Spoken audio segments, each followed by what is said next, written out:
Whoa, before you click off the video, I know this is a little bit awkward. Whis, a Dragon Ball character, training Naruto, well, a Naruto character. But let me explain. This will all make sense in time, so relax, take some popcorn, and enjoy. What if Naruto trained under Whis? Naruto was on the outskirts of the village. With tears in his eyes, he's running, looking at the ground, when he suddenly bumps into a tall, pale man that was uncanny looking. His hair was weird. Sorry. It's alright, the man responded. Naruto continued running, and as he ran to the same mountain once again, as if he teleported. Where are you headed? The man asked. The forest, why do you care? Well, you do seem in quite some distress. Could I help you with anything? Trouble at home? Why do you care anyway? Also, I don't have a home. Not anymore. I'm an angel. It's my duty to aid and guide. An angel? Yes. You don't even have wings, Naruto said angrily. Haha, I can if you want me to. But they always get in the way, and to fly, I don't need them anyways. But now, why are you so sad? As the man reached out with a wand, which started glowing green. Oh, I see. That's truly horrifying. Perhaps it was not worth the time to come here. No, please stay. I need your help. I'm merely here to find wondrous foods for Lord Beerus. I do not wish to use up too much time helping a random mortal.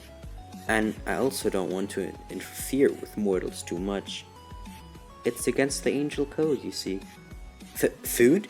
If it's food you want, then there's just the thing for you, Naruto exclaimed as they walked, and suddenly Naruto stopped, pointing and saying, "This is Ichiraku's ramen shop." Oh, that does look quite nice, the man said. It sure is. Ichiraku makes the best ramen ever. Haha, I've eaten some delicious ramen before, so I'm not sure about that. A few minutes later. Time to dig in, guys, Naruto said after having been served his food, as well as the other man.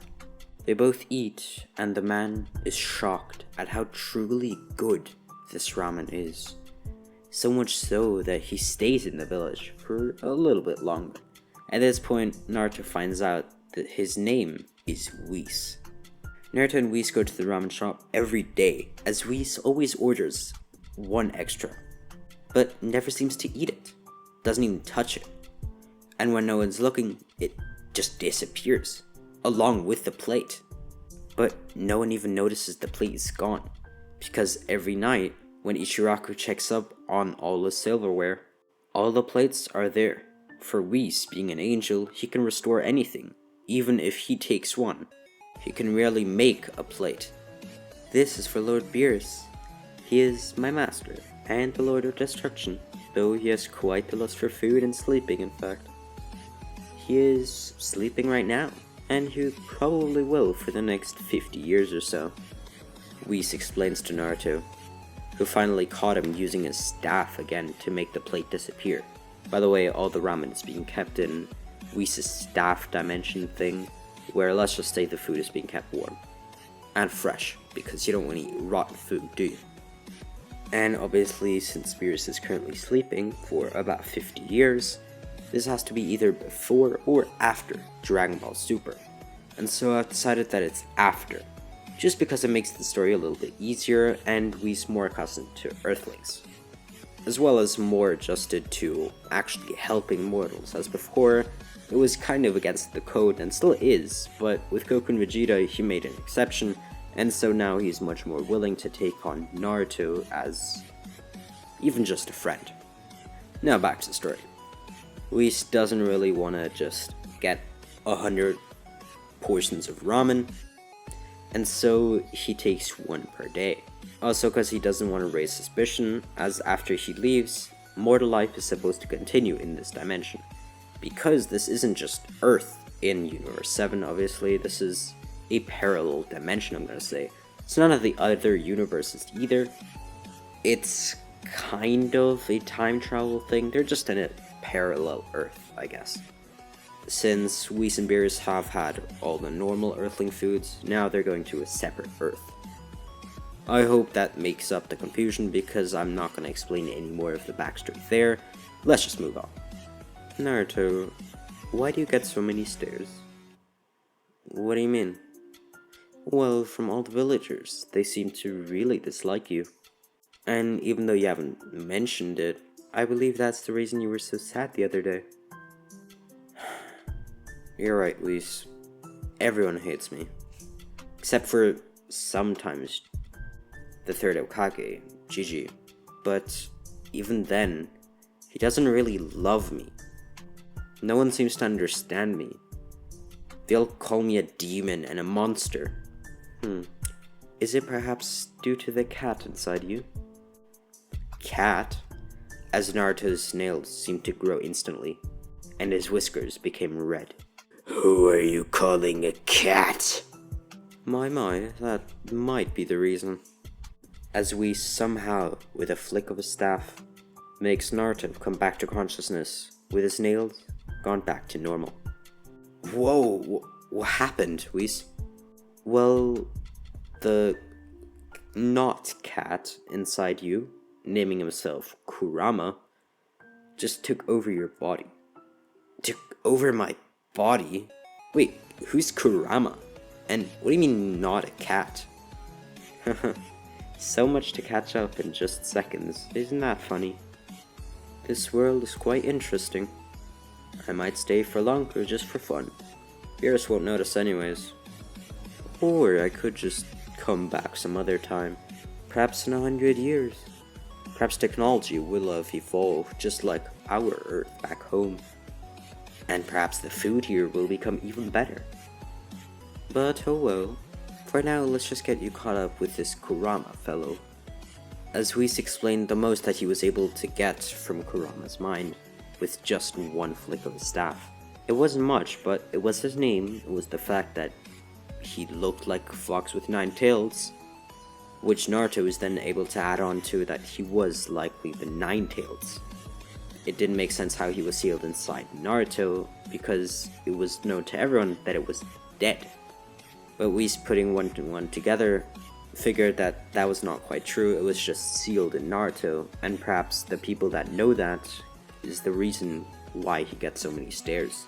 Obviously, Naruto explains that Danzo was the one when he was just 4 that told everyone that he was the 9 tails and yeah, he was a monster. He thought of it to be just lies. But now, could it be true? Was he the 9 tails? Oh no, not in the slightest. You two are completely different. And to be honest, I could pull him out of you if you would like to. It would be difficult, but you would probably stay alive. If you want to, I can try. Whis, what do you mean by probably? Yeah, let's not do that just yet. Let's find out more first. As you wish. As that very night, when Naruto was sleeping, Whis would take a trip into Naruto's mind, trying to find out more from the Nine Tails himself.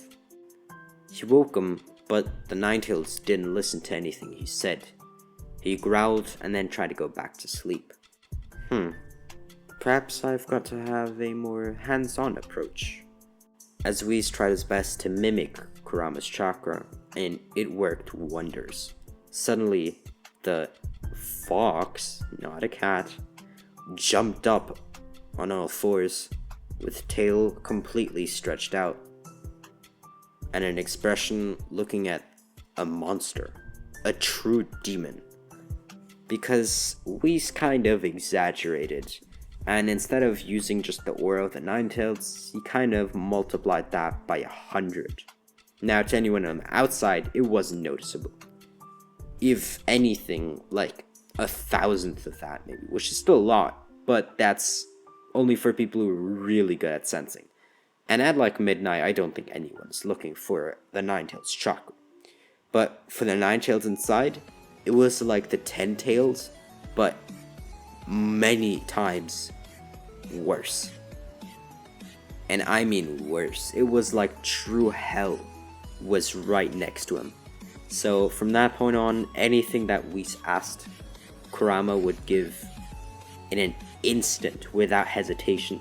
He would give his name, address, credit card number. Nah, just kidding, but in all honesty, Kurama would answer any question. And so Whis stood there for hours.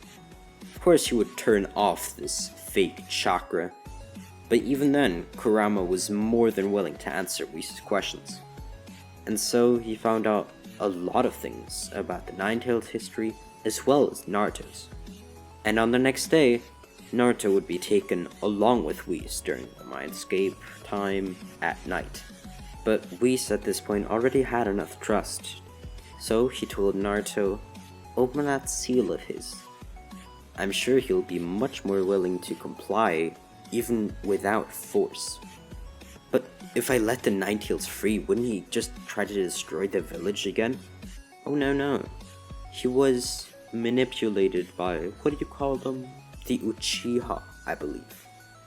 The Sharingan eyes. Oh yes, quite powerful indeed. The Sharingan, able to manipulate a nine-tailed monster? That's new. But if you say can truly trust the Nine-Tails, then please, I will follow your orders. Call me Kurama. The Nine-Tails responded without even being asked. Oh, Naruto is my name. And so after a few more days of Naruto and Kurama talking, along with Whis being there to, let's say, make Kurama more friendly, Kurama and Naruto actually started to bond. They quickly became like brothers, and after only a week or so, they seemed to be inseparable. They were the first friends that each other ever had in their entire lifetime, and so they talked and talked for hours, and even played in their Mindscape. Which yes, now it was their Mindscape rather than just Naruto's, as technically they were inside Kurama's head as well. And one day, when talking about how ugly the Mindscape was, Whis asked if he was allowed to help them. Perhaps some grass here, as suddenly grass popped into existence. A little hill over there, and a hill materialized. Ooh, maybe an apple tree? Oh, and what about a lake? This is truly wondrous, isn't it? As Kurama and Naruto nodded in astonishment. What? This guy might actually be an angel, Kurama said out loud. I told you, I've never lied before. And so everyone seemed happy. Naruto, who by the way was 6 at this point, was now ready for the following years to come, as at some point, he would go to the academy. He wanted to become a Hokage and prove to everyone that he was not a monster. And now learning the truth about Kurama and such, he wanted to show everyone what a real shinobi was. And so he went to the academy. But just before that, Whis offered a little bit of training, along with Kurama obviously agreeing and offering one of his own. Whis' training would first consist of Naruto getting into actual shape, doing some basic stuff. We're talking push-ups, sit-ups, whatever. Some jogs, basically what Rock Lee was doing, but like 1% of that, since Naruto's not, a psychopath. But he would get much better. Since Kurama's chakra was flowing through him, his physical powers were enhanced by quite a bit. Obviously with their friendship, Kurama wasn't going to stop his chakra and actually enhance it. And with the regeneration, Naruto's muscles and wounds were regenerated much faster than normal. Since if you don't know, quick science lesson, muscles, the way they grow is actually you make a tear in them by training. Well, just imagine it's like a lot of strings, and with training, one of them tears, and basically the body just regrows it, but a tiny bit bigger, so that, it can sustain the same amount of damage if it happens again. And if you keep doing that, all the strings will get bigger and bigger and bigger, and so the muscle seems to grow. But really it's just the muscle regenerating after you destroyed it from training. That's the end of the science lesson right there. Anyways, With Kurama's help, that would happen much faster, and obviously Whis, whenever Naruto was really overdoing it with training, could help him at some point with his staff to completely regenerate him, as well as even his clothes. And it was at this point that Whis would, well, visit the library. It was said that he was a stranger, but also a traveler that was just reading up on interesting martial arts skills and shinobi scrolls of every village, and so he was allowed to look upon some scriptures. Now, he was easily able to copy each one, and so, realizing that Naruto wasn't a big reader type, and he was still quite young, Naruto was instead just going to be taught normally. So Whis remembered anything that he could. Obviously, he has basically perfect memory. He might even have completely perfect memory, I'm not sure. But let's just say he does have very good memory, which he does. And so he remembered most of it, if not all of it. And so he was able to teach Naruto first chakra control, which he realized is very similar to Ki in his own universe. Which, I mean, it is a parallel universe, so it kind of makes sense that they're very similar. And even thought to himself that perhaps he could make some Ki blasts, like, well. And then he remembered back to his training with Goku and Vegeta and all that. But anyways, this story is about Naruto. And so Naruto got some training. Obviously, again, with Kurama helping him, this was a breeze. Clones, boom. Water walking, boom. True walking, boom. Chakra control, boom. Anything was done. And so, in mere months, Naruto became a really powerful shinobi. With incredible control, he was at least a Chunin level, probably low Jonin. And this was from learning only weak jutsu that were easily read about by anyone. Now, learning about an art called Body Flicker, we had an idea that, similar to this, what if Naruto used his pure chakra to increase his pure speed? Without any nigh teleportation stuff, what about actual speed? And so, it was quite successful. After only a few days of training, Naruto succeeded, and whilst it wasn't much for now, he was able to increase his speed by about 10%. But later on, that became 20, 30, 50, 100%. And later on, was able to multiply his speed many-fold with just using some more chakra. And mind you, this wasn't all just Kurama's chakra. Naruto was actually strong on his own as well. And so, it was finally time for the academy. Though this was gonna be a breeze. I mean, Naruto, bro, I can't even put into words how easily Naruto would walk through this. He would just... Now, at this point, the villagers noticed to see a change. Naruto hasn't had any pranks that have been pulled by him in a long time. He wasn't this weird clown that made weird expressions all the time. He was a relaxed, calm, cool-minded kid.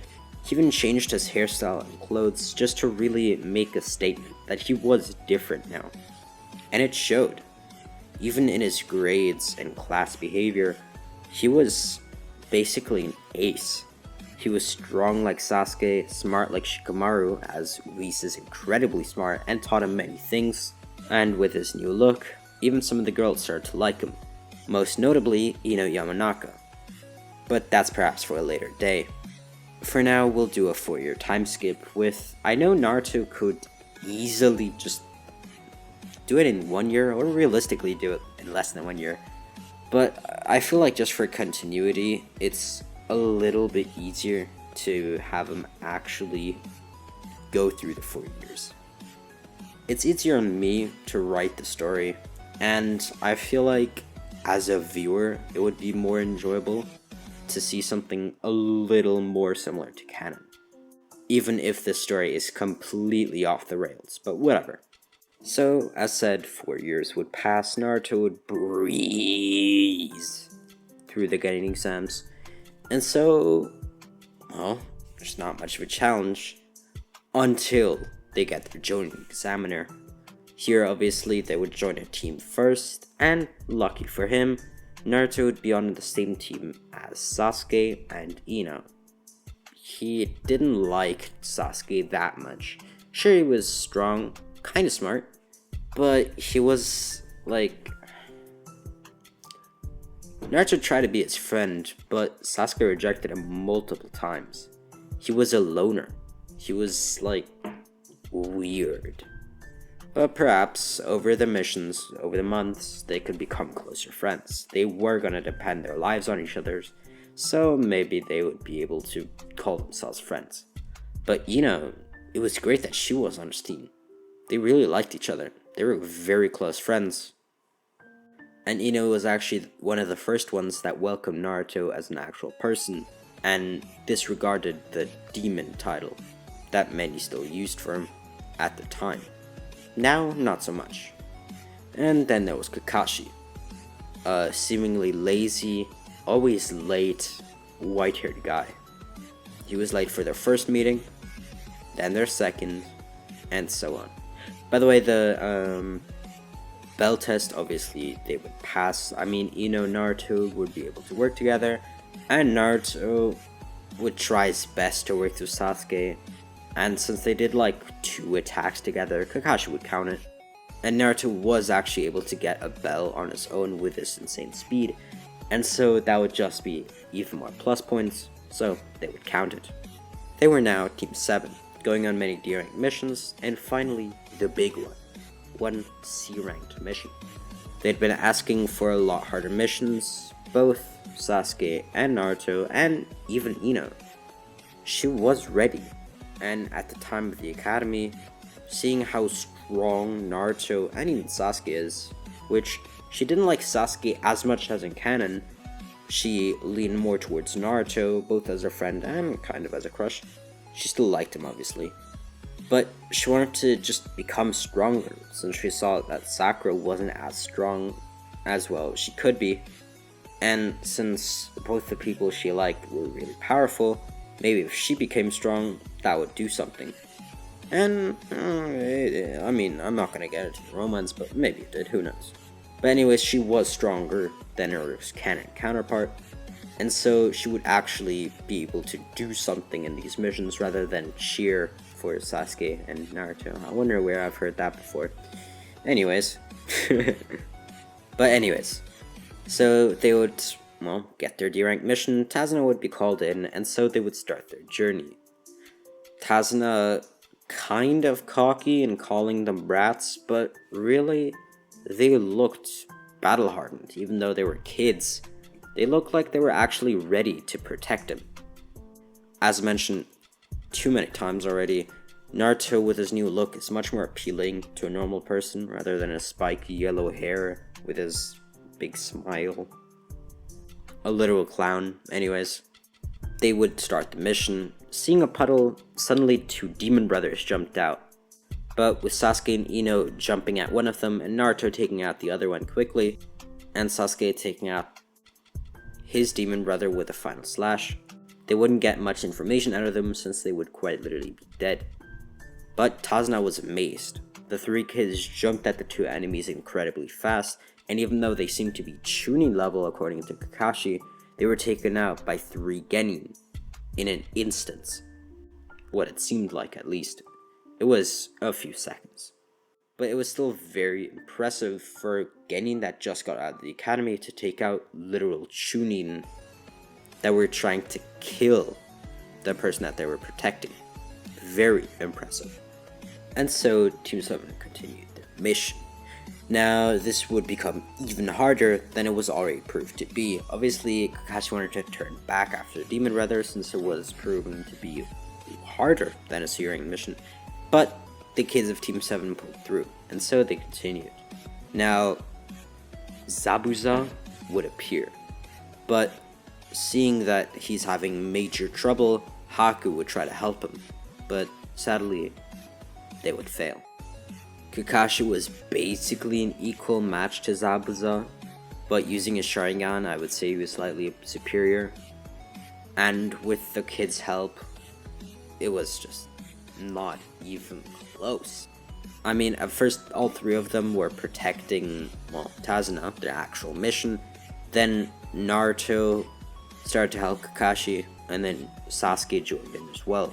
Ino was still reluctant, but then when she saw that Haku joined the battle as well, she joined in as well, as no one else would be, well, still hiding.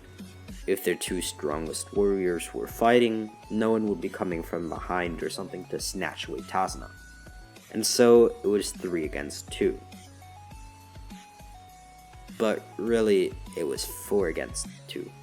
Because Ino was actually more powerful than Sakura was.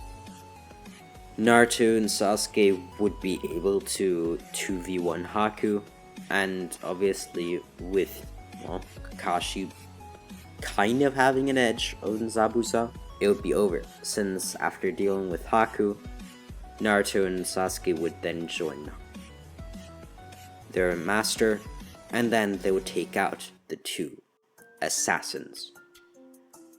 Therefore, this mission could not get any harder. I mean, they just destroyed a Jonin and a high Chunin, maybe low Jonin. So this would probably be an low A rank mission. At the very minimum, a high B rank, is what Kakashi told them, and it was the truth as well.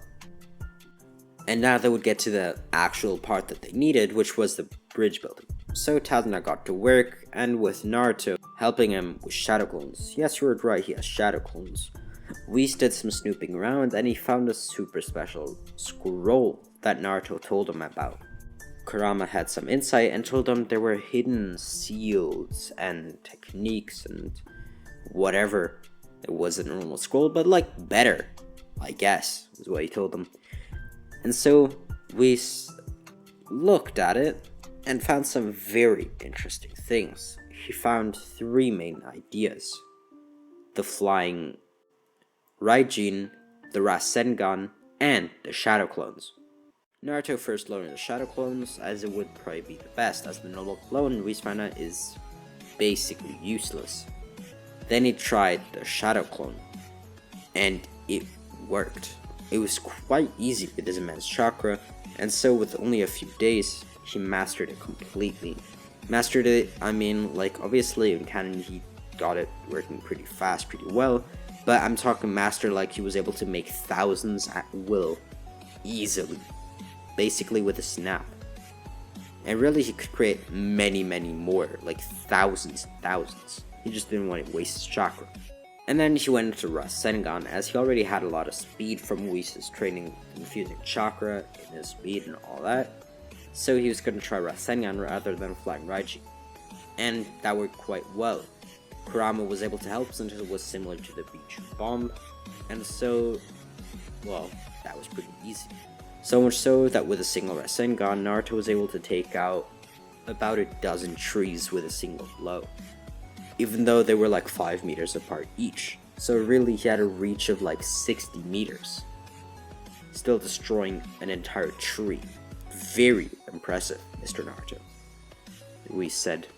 Now obviously people in his own verse were so much stronger than in Naruto's verse, but Whis realized that this was a much, less developed world.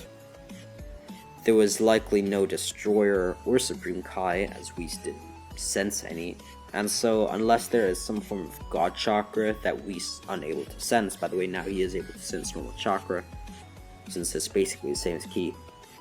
So unless there's some gods he doesn't know about, well, that's likely the reason of why this world is so weak and undeveloped.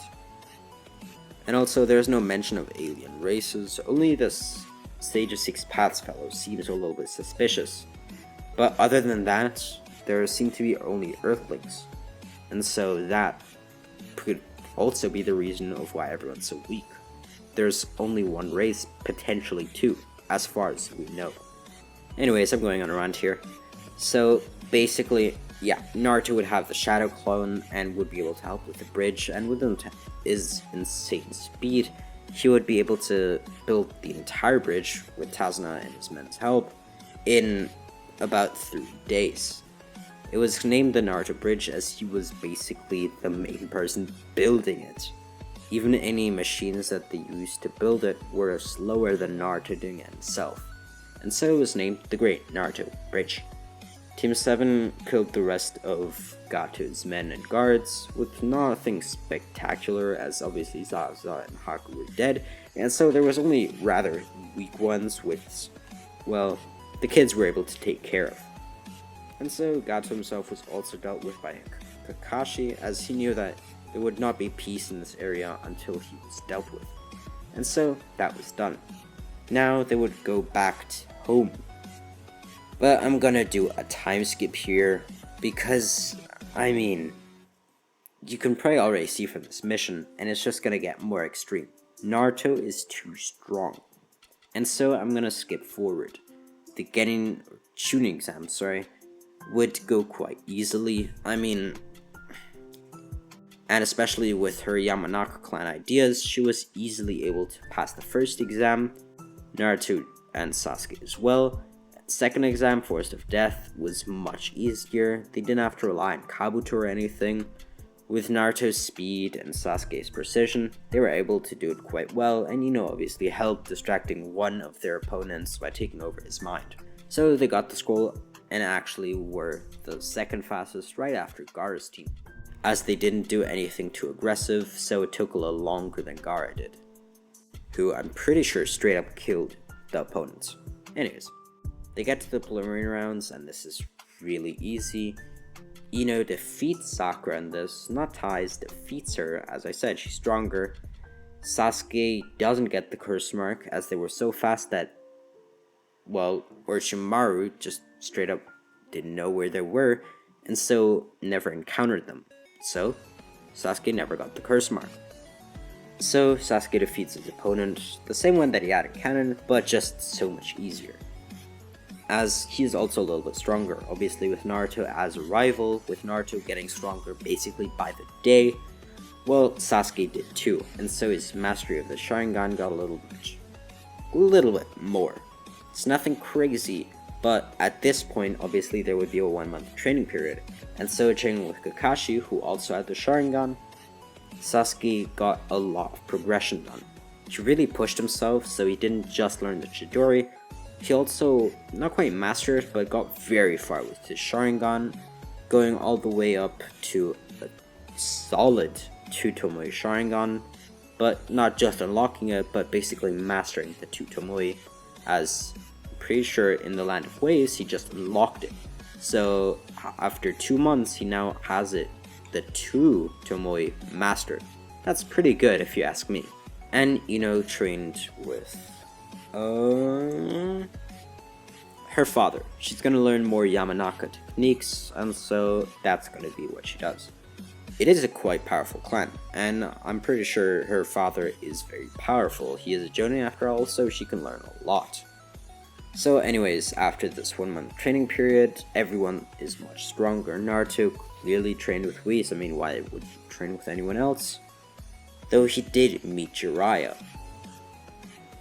But when he proved to Jiraiya that he was really powerful, Jiraiya actually asked to spar, and Naruto complied, though every time Jiraiya decided to get more serious and use more power, Naruto did the same, and seemingly matched Jiraiya's power every single time. This is because of the fact that at this point, Naruto was quite literally equal to Jiraiya himself, and if they both went serious, they would be pretty equal. And that's not exploiting Kurama's power. It's using like a little bit, but if you use like 3 tails or more, then like, holy shit, Naruto would just overpower basically anyone. I mean, even someone like Orochimaru would be a joke. And so he was like, he knew Jiraiya, but they weren't very close. They were kind of friends, especially with Jiraiya knowing how strong he is now, and Jiraiya did explain his relation to Naruto, since Naruto approached him about the fact that not a single villager is talking about the fact that he is the son of the 4th Hokage. By the way, the villagers, They weren't told by Naruto, even though Naruto confronted the third Hokage about it, Hiruzen. And, well, that was a conversation and a half. But anyways, even the people that Naruto is sure know, even they still bully Naruto. By the way, most of the people that Naruto thinks know actually don't know. These are people like the clan heads that you would think know something like this, but for some reason are kind of stupid. And so Jiraiya actually comforts Naruto in telling a lot about his family and how he relates to that, and how he actually came up with the name Naruto, and basically has a whole book about him. Now, Naruto isn't a huge pervert as in the original, so he isn't as interested in his books or anything, but he certainly finds it, let's say, interesting. So, finally, let's finish this 1 month training period, because it actually felt like a month. Yeah, the finals would go pretty much as you could think. With the first few battles, obviously Sasuke is late, with Kakashi now being his master. Naruto absolutely dog slams Neji. Like, it's not even close. Not using a single bit of the Kyuubi's chakra. Not even using shadow clones or anything. Not using the Rasengan. But basically mirroring Neji's speed. But just that he doesn't have the Byakugan. Naruto still wins. So basically with just taijutsu, Naruto wins. It's kind of embarrassing. Anyways, at this point, Gaara fights Sasuke. Now, this is a legendary battle, and Sasuke is much stronger than in canon. I mean, he has more mastery of the Sharingan. He's not too crazy with Chidori, though really he didn't need it that much in canon, at least not in classic, so that's not as important. But as I said, his Sharingan's better, and Naruto has been a rival for him for much longer in a better one. So he had been taking his training much more seriously, so his taijutsu was better, his chakra control was better, basically he was just better all around. And really, I'd say he was about 50% stronger than in canon, quite significantly. So this fight would actually go in Sasuke's favor. But then breaking out, Gaara went crazy. And obviously then the Konoha Crush began. It went as normal, obviously Naruto didn't get caught by the Genjutsu, and Sakura didn't have to help him. And now with the Konoha Crush, all hell would break loose. Obviously Orochimaru and his forces would arrive, Sasuke and Ino would, well, chase Gaara, and Naruto would send 3 Shadow Clones to go help them. But his main focus was on Hiruzen, and he saw Hiruzen fighting Orochimaru. Jiraiya was on his way, but he couldn't break through the seal. He was a seal master, but it would take him at least a few minutes. But by then, the fight might already be over, let's say not in their favor. And so Naruto came to help, and luckily, Whis did too, as he teleported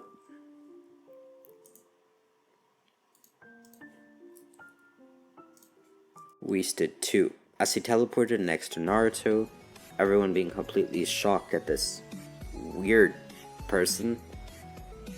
With a simple touch of his wand, staff, whatever you want to call it, he completely dispelled the purple cube, and so Anbu, Jiraiya, and Naruto stormed in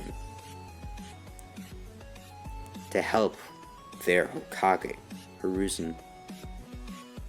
Naruto would immediately try some healing ninjutsu, as it worked quite well, and Hiruzen would be brought away immediately to the hospital, as the battle hadn't been going on for too long. But Orochimaru, at least in this version, was able to land some decisive blows. Wasn't gonna kill him, but it certainly, well, it hurt, let's say. And at this point, it would be over for the Konoha Crush, basically. I mean, the Anbu, Naruto, and Jiraiya would absolutely decimate Orochimaru, so much so that he actually failed to get away, and Naruto was able to finish him off and kill Orochimaru. Yeah, this was fast. Without a curse mark or anything, Orochimaru was killed. So he was really actually dead from this. Naruto just killed Orochimaru. Now going over to, well, where Shadow Clones were, easily targeted, he now found Gaara and knocked him out quite easily, helping Sasuke and Ino as well.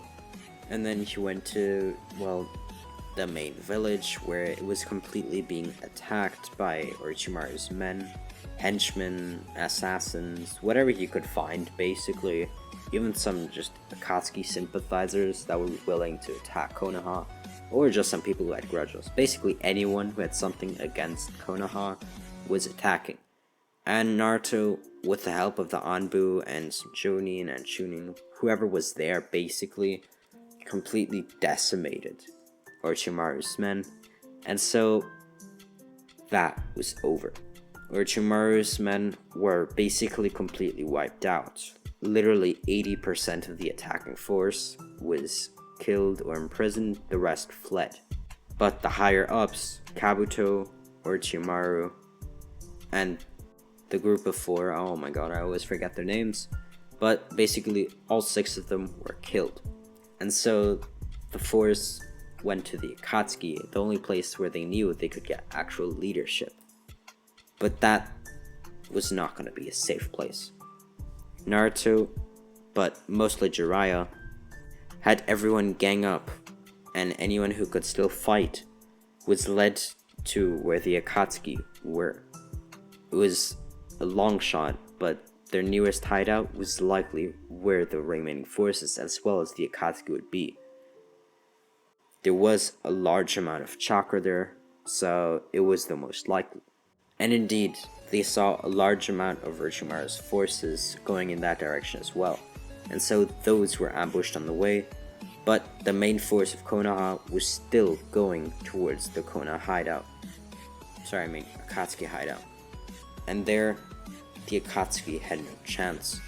Caught completely off guard, thinking that the village was still under attack from Orochimaru, they were clapped. Naruto and Jiraiya first focused Kisame, as the rest of the Jonin, Chunin, Anbu, whatever, went in for the rest of them. Pain was an extremely formidable foe, and so Naruto went to Pain and let Jiraiya handle Kisame with Kakashi and Kurenai, 2 very strong Jonin obviously. And Naruto, with his insane speed, was able to overcome the 5-second cooldown, and with his Rasengan and a flying Raijin was able to land a blow directly in Pain's face, knocking out his puppet, though of course there were going to be 5 more, as the real Pain was somewhere else. But in truth, Naruto had 3 of his shadow clones go to the real Pain as well, as he made 3 just in case there were actual fighters there, but what he saw was horrifying. It was an almost dead, basically, a completely bedridden, starved Nagato. One honestly even worse than that we saw in Shippuden. This one was worse. I mean, he was caught off guard and then one of his puppets were killed, so he was looking a lot rougher. And Naruto took his life. He wasn't gonna wait to hear all of his stuff, since they were currently in a big battle and people were dying. So, no time for stories. Naruto killed Pain, Nagato, whatever, and so Konan stopped fighting. She surrendered, and so she would not be killed. Kisame by now was definitely dealt with, and Itachi was Naruto's next target, though he was easily overrun as he didn't want to fight anymore. So he was not killed either. And now the rest of them, the rest of the Akatsuki, Sasori, Deidara, Tobi, they were all dealt with. Tobi was a big challenge, but Naruto, the Jonin, and as well as actually Itachi and Konan were all killing Tobi, and so it was over. The Akatsuki were dealt with, and their threat was finally over. Itachi and Konan both being very important to the village, with Konan obviously being Jiraiya's pupil, and Itachi, they both went back to the village. Some people were still caught off guard, they were criminals, especially Itachi, but over time they managed, and so the village had a chance of peace again, true peace. This event showed all of them that, well, Hiruzen was not quite the Hokage he used to be. With him not being able to really fight, Itachi was actually elected to become the new Hokage. This was like 6 months after this battle, so it kind of makes sense. During this time, Jiraiya was Hokage, though he really didn't want to be one. He just subbed in as he knew that very soon he would be replaced. And that's it. The village had peace, and everyone was happy. And if you really want to know, Naruto did marry Ino, and have 2 beautiful children. But then, on his wedding day, he saw Whis for the very last time. Actually, they were both at the Ichiraku ramen shop, and Whis said goodbye, though Naruto and Whis would see each other one final time, on Naruto's deathbed. Goodbye, my pupil. You will certainly be missed. Goodbye, Whis, and thank you for everything. And so Naruto parted and went to the afterlife.